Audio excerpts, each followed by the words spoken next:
Leylek rayonunun номер 3 мектеп гимназиянын директору, Кыргыз Республикасынын ардак грамотасынын 2 жолку ээси, Кыргыз Республикасынын эмгек сиңирген мугалими, Энелер мектебинин негиздөөчүсү, автору Мадаменов Гапыр Маматкуловичка берсек.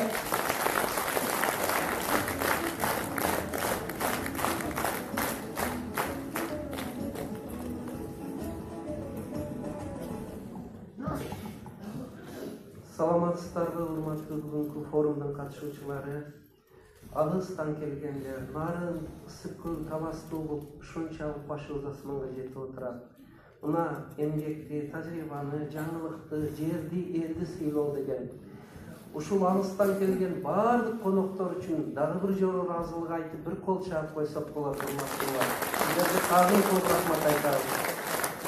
Абиш Абай, губернатордун иши деген эң көп экенин билебиз. Азыр сиз бул жерде отурасыз, канчалык кыжабат болуп ойлонуп турасыз. Бирок ошого карабастан ошол иштериңизди токтотуп туруп, ушул саат убагыңызды бөлүп, ушул мугалимдердин сый урматы үчүн ушул жерде баалуу ойлорду айтканыңызга, андан кийин биздин мына министерствонун өкүлү Жаппаркова Токуч кандай бир жакшы маани берип сөздөрдү, ойлорду айтканыңыз, бул бир гана мен же башка бир мугалим эмес, бул мугалим Атмайга берген сиздердин демиңиздер, кубатыңыздар болот.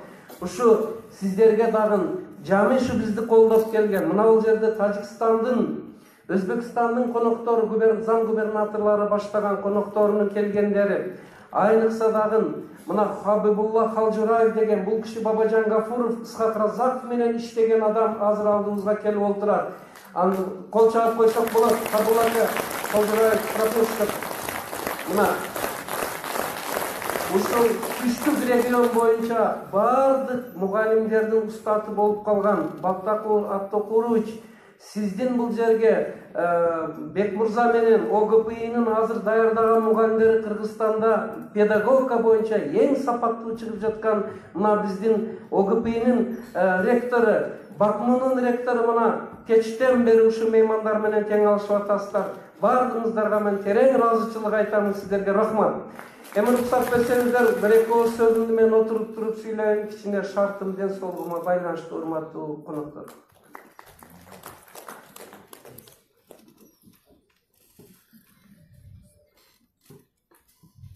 Менин темам Энелер мектебинин максаты, милдети жана ишмердүүлүгүнүн алгачкы натыйжалары деген тема. Эми бул жерде убакыт жакшы эле берилиптир, ушу агай автор деп. Бирок мен аракет кылам ал убакытты кыскартып, силерди тажатпастан тез эле бүтүрүүгө. Ошого сиздер да жардам берип, жакшы катышып отурсак тездетели. Анча-мынча максат, милдеттерин эми уктуңуздар. Слайдтан көрдүңүздөр, дагы мына жалганды балдар көрсөтүп атат, көрсөтүшөт. Эми кыскача мен тез тик түрдө эле айтып өтөйүн. Урматтуулар, аябай мына президентибиз аймактарды өнүктүрүү жылы десе, аймакты өнүктүрүү, үй бүлөнүн аң сезимин өнүктүрүүдөн баштасак кандай сонун болот экен. Ошол парникти, чарбаны, дыйканчылыкты, өндүрүштү үй бүлөдөн эгер ата-эне чарбачылыкты үйрөтсө кандай жакшы болот.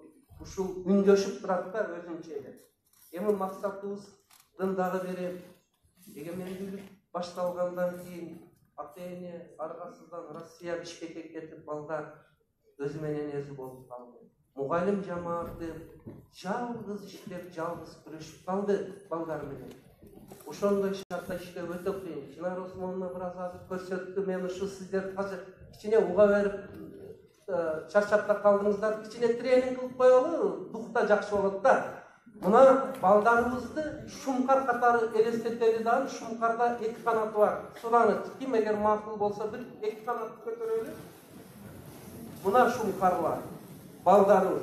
Эми бир канаты үй токтоп тура бериңиздер эгер колуңуздар оорубаса. Bir kanatı üy bile olsa, ikinci kanatı mektep. Эми караңыздар, ошол 2 канат менен учкан Шумкар данный плавание дегендей кандай алыс-алыстарга учат. Ал эми азыр бизде эмне болуп атат?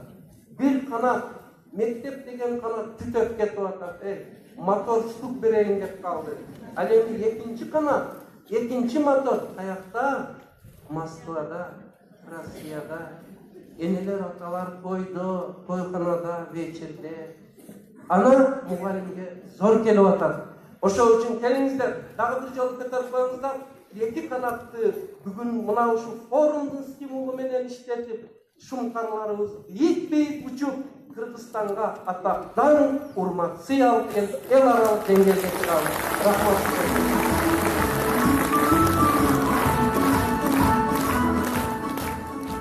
Азыр кайсы жагар кылмыштуулук, жаштар арасында рэкет, баңгилик, сойгулук, Кудай сактасын, суицид деген сөздөр түшүп отурат. Мына карасаңыздар, ушунун бардыгы ал эмес президентибиз мына коррупция менен күрөшүү деп канчалык иштерди баштап атат. Мен Ататүрк университетине чакырып, андан улуттук университетке чакырып туруп студенттер, мугалимдер менен лекция жолугушуу өткөрүштү. Жанкорос Каниметович Манас университетинде уюштурушту. Ошондо ушул эне мектеби айем боюнча айтып атсам, Ататүрк университетинин ректору Осмонбей чыгып эки ооз сөз айтты. Гапырагай, сиз алыстан, айылдан болсоңуз дагы өтө бир жакшы табылга таапсыз. Сиз тарбиянын, көйгөйлөрдү чечүүнүн тамырыны таапсыз деди. Şu тамырыбыз бекем, терең болсун. Манау Баткендин өрүктөрү ташка, суулга, шамакка, шамалга чыдагандай биздин балдарыбыздагы тамыры терең болуп, узак-узактарга жашасын. Рахмат сиздерге. Максаты дүйнөдө бардык кесипти окутат экен. Дарыгер, врач, строитель, инженер бардыгына, бирок бардык кесиптердин төрөсү, башаты болгон энеликке аталыкта эч каерде окутпайт экен.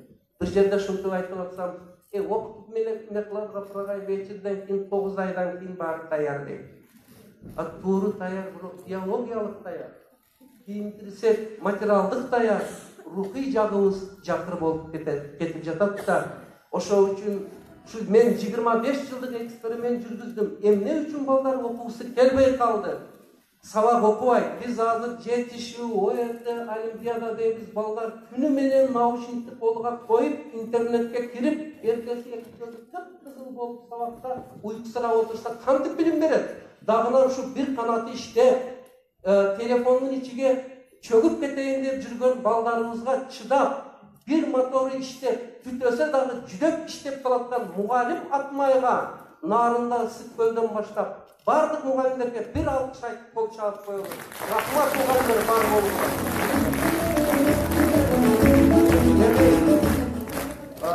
Ушундай учурлар келет экен. Мен дүйнөлүк тажрыйбаны үйрөндүм туугандар. Анан эне мектебин ачкандан кийин 2 жыл илгери дүйнөдө азыр билим берүүнүн сапаты 1-чи даражада турган Финляндия мамлекети Хелсинкиге барып тажрыйбасы менен таанышып келдим. Эстония, Таллиндин тажрыйбасын тааныштым. Америка Колумбия университетинин Дейлмандардан лекцияларды уктук. Назарбаев университетинде болачак программасыга Бек Мурза менен барып туруп мына ректор менен катышып келдик. Бирок ошолордун арасында бир көрсөгөлөр энеге үй бүлөгө басым жасабасак, азыр биздин канчалаган реформаларыбыз мүмкүн майнап бериши бир аз кыйын болуп калат да. Шуning үчүн келиңиздер, үй бүлөнүн жоопкерчилигини көтөрө турган, энелерге бала тарбиясын үйрөтө турган мезгил доор келди. Мен эне мектебинде 25 жыл эмпирикалык түрдө жасап жүрө бериппин, өткөрүп, азыр 7 жылдан бери ошого илимий жетекчим болуп, Жанкорос Каниметович баштагандан кийин менин ишим илимий багытка түштү. Энелерди окутуунун жолуга дагында программалык негизде түзүп, азыр энелерди окутуунун детсадтан баштап да 11-класска чейинки ар бир класстын өзүнчө жаш өзгөчөлүгү, психология, физиологиясын эске алган программасын түзүп чыктым. Бул азыр Кудай кааласа жайылып атат Баткен областында. Ушул иштерди колдоп, ушу менин өзүмдү шакирттерим менен Кызылкыя, Кадамжай, Баткен, бардык жака өзү чогуу алып барып, энелерди ойготуп, бүйгүлөрүнү ойготуп жүргөн ушу Чынара Усмановага дагы терең ыраазылыгымды айтамын. Бир рахмат айтып кол чапсак болот. Эгерде кайсы элде иштеген, умтулган адамыны колдой турган жетекчилер болсо, Адамаевич, сиздин мына жетекчилигиңиздеги обл администрация өтө катуу киришти ушу жаңылыкты колдоого. Бардык сиздерге мен мугалимдердин атынан терең ыраазылыгымды айтам. Бар болуңуздар, Чынара Усманова. Эне мектебинин милдеттеринен мына жыйынтыктап жатамын. Эмнелерди окутат дегенде, энелер мектебиге академиялык теманы ачып алып, лекцияны окутсак энелер уктап калат, эртеси кебей коет. Айныгап кетип калат. Аларга башка маселе кызыктуу. Бишкекте ошол мектептериге, лицейлерге лекция уюштурушту өтүп атсам, чоң залга суроо берип атат. Гапыр агай, сиздин айтканыңыз баары туура, бирок энелер ого убакыт Кудай жардам берди. Хронометраж кылып жүгөрдүк 3 минутта. Кана тез бир кагазды алып туруп, бир күндө кетирген убагыңыздарды жазып чыгыңыздар деп жаза баштады. Базар, айыл, вечер, коңшу менен сүйлөшүү, телефон менен сүйлөшүү, айыл шаардагы эң акыркы сплетня, ушактарды талкуулоо, жана башка бардыгы малды караш, козуну караш, уй сааш, бардыгы бар, жумушка барыш. Бүткөндөн кийин бала менен иштеш, баланын башын сылап эркелетиш жана десе, Гапырага, извините, нам некогда дейт. Она мне суроо берип атат. А скажите, если такой опытный педагог, почему у наших детей такой черствая душа дейт, ташвор дейт, мага дагы Кудай берип калды нур жигит. Мен айттым, вы, оказывается, всего лишь получаете сдачу. То, что вы делаете. Вам некогда и вашим детям некогда вам по душе обратиться. Албетте, жана Жанболоттан өтө жакшы айтты. Билим жакшы, бирок тарбия маселеси өзүнчө деп туруп. Академик Лихачев айткан экен, мындан 20-30 жыл илгери. Ушундай мезгил келди. Илим, техника канчалык баалуу болсо дагы, духовность, воспитанность намного выше боло турган заман келди деп. Туугандар, тарбияга этияттуулуу опасный чертага келип калганбыз. Ташбоор, эгоист, амалпарас, дүйнөпарас жаштарды өстүрсөк, эгер ал даже отличник болсо дагы, эгер ал даже олимпиаданын, ОРТнын золотой сертификатын алган учурда дагы, эгер ал инсан болбосо кандай даража болот? Мен бир көп жыйындардан бери айтып жүрөт элем, химия, физиканын олимпиадасы эң жакшы. Эже айткандай, биздин да балдарыбыз катышып жүрөт. Республикадан 1-чи, 2-чи, 3-чүнү олунда алып. Бирок көп жылдан бери айтып жүрөт элем. Эй туугандар, келгиле, адамгерчиликтин, имандын, инсандыктын олимпиадасын өткөрөлү деп. Эң керек болсо керек ушул. Адамгерчиликтин олимпиадасын болгондо дагы болмас, республикалык даражада өткөзүп туруп, мына Нуржигит Кадырбекович ушуну аябай колдоп, өзүнүн оюну кошуп келатат. Ошондо көп ишибиз дагы жакшы болсо керек. Эми энелер мектеби ар бир класста, мен кыска жыйынтыктап атам. Ар бир класста 9 айга 2 сааттан, анын 1 сааты кыскача теория, 2 саат практика. Мана программасы бар. 9 айга 18-20 саат. Энелер баласы 8 болсо, 9 болсо, 10-чы классын 10 болсо, бирге баласы менен бирге кете берет. Анан кийин 11-чи классы бүткөндө энелер дагы энелер мектебин бүтөт, экзамен тапшырат. Бизде экзамен тапшырат, билет алат энелер, бала тарбиясы боюнча. Мына ошондо эң сонун болот экен. Жана выставкада анан бул жерде көрүп турган болсоңуздар, мына 197 бала окуган мектептен 61 бала медакадемиянын бюджетинде окуду деген бул сыймыктанса боло турган иш экен туугандар.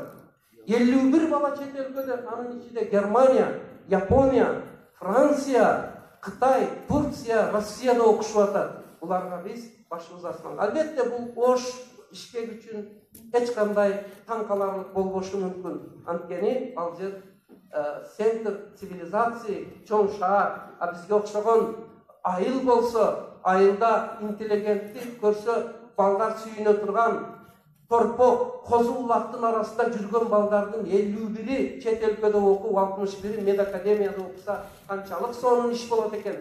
Мына ата-энеге мунун КПД дегени бар экономикада, коэффициент полезного действия. Ата-эне эгер баласын жакшы тарбияласа, канчалаган киреше болот экен. Азыр медакадемиянын 1 жылдык контрагы 50 000 сом болсо, эгер 7 жыл окуйт эде 350 000 сом үй бүлөгө киреше болот экен. Эгер 11 жыл окуй турган болсо, эгер 5,5 миллион. Мынауну ата-энелерге түшүндүрүш керек. Көбүнчө ата-энелер мындай жооп берет экен: ай балам, эми ушу энелерди окутуу майда ишта.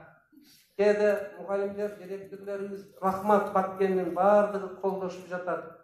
Бирок кээ-бирде мындай сөздү угуп калабыз: баласын окутканыбыз аз келип, энесин да окутабыз, гапырагайда баш оору болду, каяктан чыгышып агайды.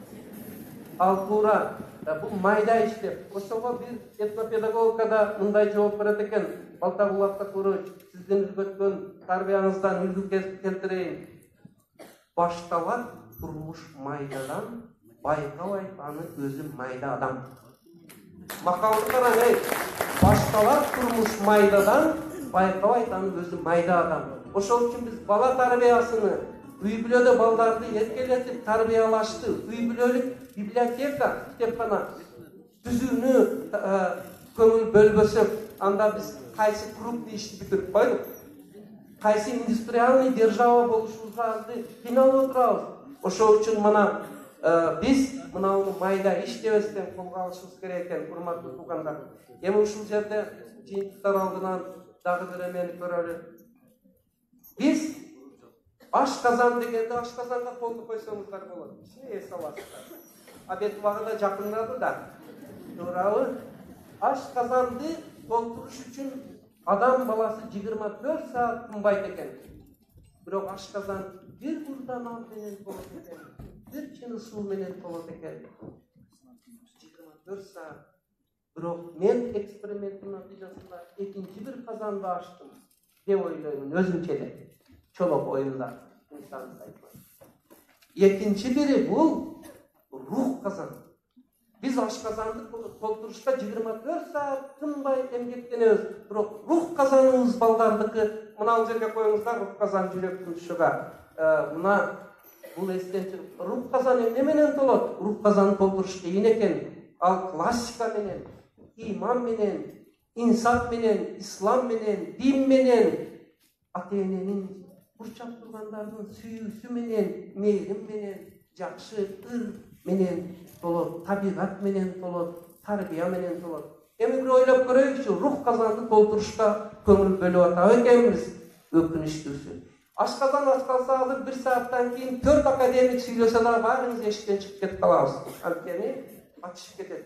Рух казан аябай чыдамдуу экен. Ачкалса дагы чыкпастан жүрөт. 10 жыл, 15 жыл жүрөт чыдап, 20 жыл жүрөт. Бирок бир күн взрыв болуп чыгат. Макаренко айткандай, метод взрыва дегенде. Ал взрыв эмне? Наркомания, кылмыштуулук, рэкет, ташбоордук жана башкалар. Булар уже ошол рух казанынын тойбой калгандыгынын бир белгиси болуп турганы жокпу, урматтуу туугандар? Мына ошол рух казан, үчүнчү бир казан бар экен, эми кол башталып келет. Үчүнчү казан, мына ооба жасап кое бериңиздер. Сиздер азыр мага таң калып кичине өгөйлөп турсаңыздар, мен кечирим сурайын. Бирок Колумбийский университет бизде окутканда, Финляндия Хельсинки университети окутканда алар пластилинди берип коюп, бир кезде эшиңиз арагайда эле ошо болгон ошо семинарларда. Пластилинди берип коюп, академик докторлорду дагы ошо ойнотуп жатып окутат экен да, биз болсо жалаң академический лекция докладдарды класс деп билет экенбиз. Мына башыбызды мына колсок, мына жерде эки нерсе бар. Азыр экөөүн тең айтып кетем. Биринчиси акыл казан. Акыл казаныбызды толтуруп атабызбы? Бул жерде энциклопедия, слова, справочник, интернеттин эң жакшы маалыматтары кетип атабы? Мына акыл казаныбыздагы бош болгон калып кетип атабы деп ойлойм. Ошол күч казанды толтурууга кам көрүү, ошого балдарды үйрөтсөк ата-энени, анан кийин жакшы болот экен. Анткени педагогиканын кредосу, далилдөөнү талап кылбаган аксиомасы мындай дейт экен. Көңүл буруңуздар. Эй, урматтуу тарбиячылар, педагогдор, ата-энелер. Сезим менен гана пайда болот. Сүйүү менен, кызыгуу менен, чындыкластуулук менен ата-энеде эгер китепте, мугалимде урмат, сый болбосо, каяктан балдар билимди китепти сыйласын? Мен азыр телевиденияга рахмат айтмакчымын. Чынар Осмонова уюштуруп 7 күндөн бери мына телесериал Эне мектеби өтүлүп атат. Дагы 10 күн өтүп да 17 сабакты тартышты. Бул Кыргызстан боюнча бир менден күчтүү педагогдор өтө көп. Şu Эне мектебинин сериясыны берсек кандай сонун болот экен да энелерге. Ошол жерде жакшы эмелер айтылып атат. Мен Баткен телевидениясыга, газетасыга ыраазылыгымды айтып кетем. Мына ушул нерсеге маани берели. Акырында бара баштан колду ала электерге айтып коеюн. Баштык коюп туралы. Азыр экинчи секрет бар буякта. Тугандар, кумтөр. Алтын менен Кыргызстанды байытабыз деп чоң үмүт менен элибиз жүрөт.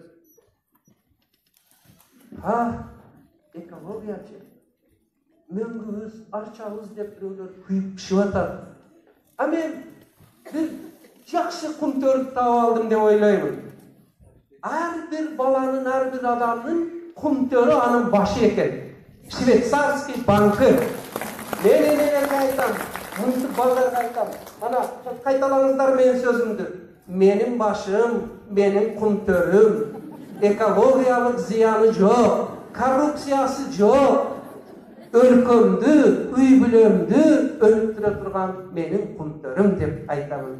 Бар болуңуздар, рахмат сиздерге. Акырында бүгүнкү күндө Эне мектебини азыр биздин мектепте, гимназияда 1200 эне бүткөн болсо, Чынар Усмонова, Абышалбай, сиздердин колдооңуздар менен Баткен областында 10.100 эненин мектебини бүттү. Şu 10.000 enege bir kol çalıp koyalım. Bana ошонун далили катары, рахмат, далили катары. Менин колумда азыр басмадан чыгып келиптир. Кызылжол мектеби, энелер мектебинин разработкаларыны менден да өтүп тургулар. Менин китеп теориясыны жазган болсом, булар ар бир сабагынын разработкасыны жазып Баткен районосы. Мына Махабаттын мектеби мынау китепти. Мындан илгери мынауны чыгарышты. Кызылжол мектебинин жамааттыга терең ыраазычылыкты айтып койсок болот. Экинчи бир маселе Эне мектебиде дагы эмнени окутат? Мана азыр Кадамжайда дагы эң жакшы колго алынган ошо Кадамжайдын районосу, аларга рахмат. Ошол жерде Зайнабидин деген ишкер жигит, обычно ишкерлер өндүрүшкө салынып кошту. Зайнабидин деген жигит энелер мектебиге салып коштур да. Ошол жигит ушул жерде болсо бир туруп койсо болот, кол чаап коелот. Мына ишкерлер бул ишти 3 жыл илгери Манас университетинде сүйлөп атсам, Нуржигит Кадырбеков айтты эле, Гапырагай, сиздин бул сөзүңүздү 7 дубандын эли угуш керек. Мен президенттин алдындагы Иман фондунун интеллектуалдык инвестиция фонду аркылуу 7 областыга сизди кыдыртып, энелерге, элге бул лекция сабактарыңызды уктурам деп сөзүдө туруп, азыр Кыргызстандын жарым областыга сентябрь-октябрь айларында ысык көлдүн бул башыдан мындайча айлантырып, бир жума бою ысык көлдү ошентип өткөрүп келди. Нуржигит, Иман жарчысы деген китеп чыгардыңыз. Япон кереметинин сыры деген китеп чыгардыңыз. Сиз баштап жаткан иш дагы алкоого ыраазычылык арзый турган. Акыркы сөздөрүм, урматтуулар. Биз үй бүлөдө ошол Кадамжайда мага сурап атпага, Эне мектеби дейсиз, энелер химия, математика окуйбу деп. Ойлонуп да, биз андан жардам бере албайбыз деп. Биринчи эле ойшоп келет. Ой, энелер өзү мектепте окугандарын жалчыктан эмес, кийинде окуп кала берет аны. аны булай сактасын. Биз балдарды бар болгону бая мен айттым, сезимдер кызыгуудан, урматтан туулат экен дегендей, бар болгону сиз химияны үйрөтпөң, балада билимге кызыгуу ойготуң, умтулуу ойготуң деп.